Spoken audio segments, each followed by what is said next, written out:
Ngoviners, kembali lagi di Ngovi Ngobrolin movie bersama aku Ulis. dan aku Tria. Di episode Ngovi kali ini kita bakal bahas drama Castaway Diva yang tayang di Netflix.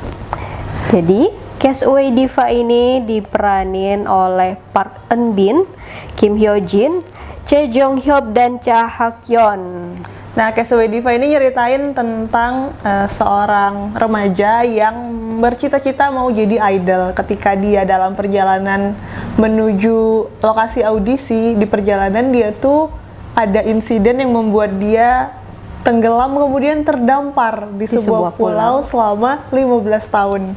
15 tahun kemudian dia ditemuin sama orang dan dia tuh kayak ketemu sama semacam agensinya dulu ya, yang mau ngerekrut dia. Tapi di usia dia yang udah 31 tahun ini, dia udah nggak bisa lagi jadi idol sehingga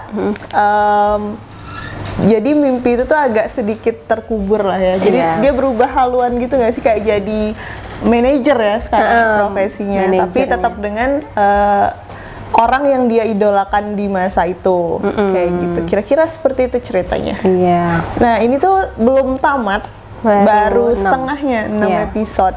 Masih ada 6 lagi. Nah, di 6 episode ini, kesan kamu kayak gimana? Seru, karena alurnya tuh nggak ngebosenin pertama, terus soundtracknya bagus-bagus. Suara penyanyinya bagus, suara Park Eun Bin-nya bagus. Iya, bagus banget. Suara pas remaja juga bagus. Bagus, iya, walaupun sama sekali kita belum tahu lagunya, tapi enak. Gitu. Terus actingnya Park Eun Bin tuh nggak diragukan lagi lah ya, matanya ya Mbak ya, bisa berkaca-kaca gitu. Matanya Park Eun Bin itu bagus banget. Walaupun ada beberapa bagian yang kayaknya nggak mungkin deh di pulau sekecil itu 15 tahun dan dia masih glowing, cantik banget, dan nggak ada luka apa-apa sedikit pun, itu kayak nggak masuk akal. Terus tapi tetap nikmatin gitu alurnya. Iya, alurnya. Terus apalagi ya siapanya tuh yang sama kayak film dramanya Suzy itu siapa? Oh, penulis dan sutradaranya. Kalau nggak salah sih penulisnya sama kayak penulis Startup. Jadi aku nggak mau berharap banyak, takut kecewa gitu ya.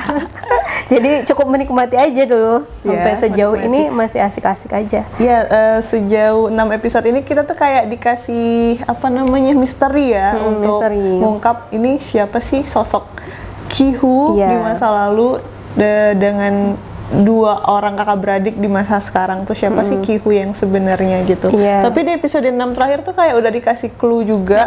Sebenarnya Ki-hoo tuh yang ini gitu. Nah, menurut kamu Ki-hoo yang mana?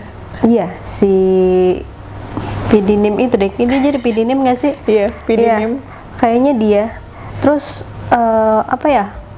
walaupun ini tuh romance ya, dramanya romance, tapi kita nggak fokus di romansnya aja gitu, kayak ada masalah keluarganya gitu. Ini sih lebih ke KDRT. Iya, KDRT. Jadi banyak yang bisa dibahas di drama ini. Ini juga kayak idol kan, bahas idol. Kita jadi tahu bahwa idol itu setelah dia nggak terkenal lagi, nggak bisa ngejual banyak album lagi, ya udah dibuang aja sama agensinya. Terus kayak siapa udah berumur, dia udah nggak memungkinkan lagi, dianggap tidak menjual lagi, kayak sekeras itu loh dunia agensi gitu. Dunia entertainment Korea seperti itu. Iya, seru. Ya, yang jadi menarik sih menurutku ya masih di misteri ya, kayak kita tuh diminta untuk menebak siapa sih sosok Ki-hoo. Nah, kalau menurut aku, ya Ki-hoo-nya si Kang Bogol ya, si Pidinim itu. Karena emang dari awal dia yang terlihat sangat peduli, tapi tidak menunjukkan dia peduli. Sama kayak Ki-hoo waktu kecil gitu ya. Iya sama persis. Kayak cuek tapi sebenarnya dia peduli banget. Kayak gitu. Terus dia dimulai dari dia ngasih sepatu, dimulai dari dia yang jadi relawan pulau. Iya. Terus segala kemungkinan Ki-hoo tuh ada di Kang Bogol ini.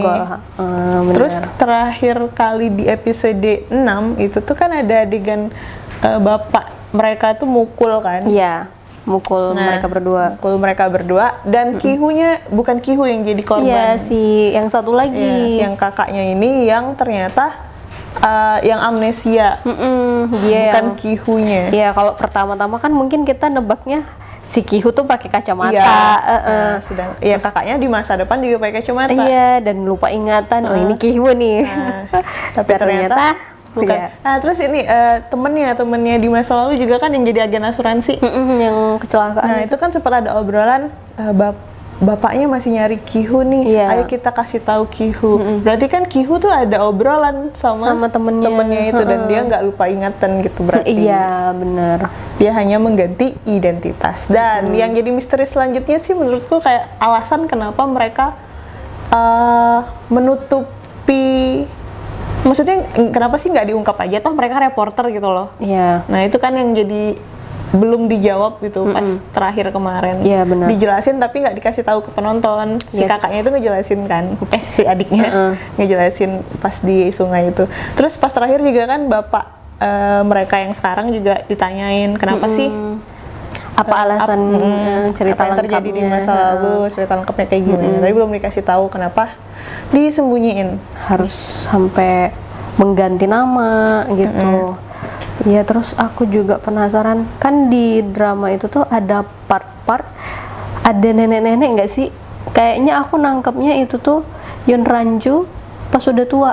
Nenek-nenek. Oh iya. Iya, yang di rumah sakit itu loh. Dia kayak nyeritain diri dia gitu. Tapi masih belum tahu itu Yoon Ranju atau si siapa? Aku nggak tahu orang lain. Maksudnya tuh aku bingung juga sih tiba-tiba ada nenek-nenek itu narator itu kayak gimana. Dia cerita. Terus episode 6 juga ada shoot di rumah sakit. Bukan, di danau itu kayak apa ya? Di awal itu kan ada shoot tentang kayak semacam danau. Di akhir juga ada itu tapi nggak dikasih tahu gitu itu mau mengarah kemana dia sih banyak danau ngasih itu. Simbol juga ya, tapi banyak semacam clue-clue tapi kita disuruh kayak masih nebak nih kemana arahnya. Seru sih, jadinya kita mikir ini siapa, ini maksudnya apa gitu. Membuat kita tertarik untuk menonton episode selanjutnya. Malah makin penasaran sih. Tapi di luar itu nikmati juga acting dari mereka sih menurutku bagus. Pak Eun-bin sangat bagus. Bagus banget. Terus karena ada perdebatan juga nggak sih karena ini penulisnya dari startup takutnya yang justru Ki-hoo akan terkalahkan. Ya itu makanya aku bilang aku nggak mau berharap dalam drama ini dalam adegan romansnya ya. Jadi cukup menikmati aja gitu. Iya, bisa jadi sih. Mengingat dulu Dosan menang dibandingkan Ji Pyong. Iya, padahal aku tim Han Ji Pyong.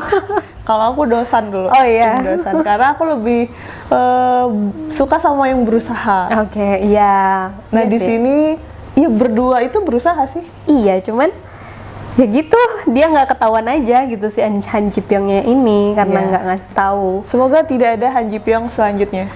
Kasian. Tapi jangan berharap juga sih. Iya. Jadi cukup nikmati alurnya aja. Nikmati alurnya. Oke.